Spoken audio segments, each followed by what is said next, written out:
Ang sarap pala pag sobrang peaceful ng buhay mo.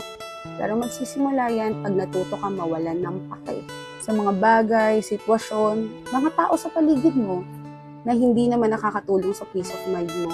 Yung dati apektado ka sa mga masasama o masasakit na salita na sinasabi sa'yo, yung mga negatibong opinion tungkol sa buhay mo, sa itsura mo, sa ugali mo, yun talagang dinidibdib mo. Yung talagang malaking impact sa'yo.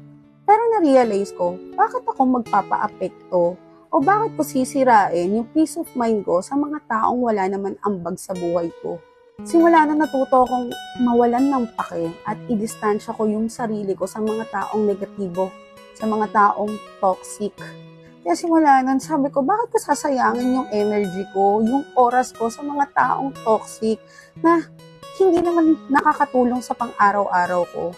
Kaya ngayon, mas nag-focus ako sa goal ko, sa mga tunay kong kaibigan, sa pamilya ko, at sa mga taong totoong nagmamahal sa akin. Masarap lang sa pakiramdam.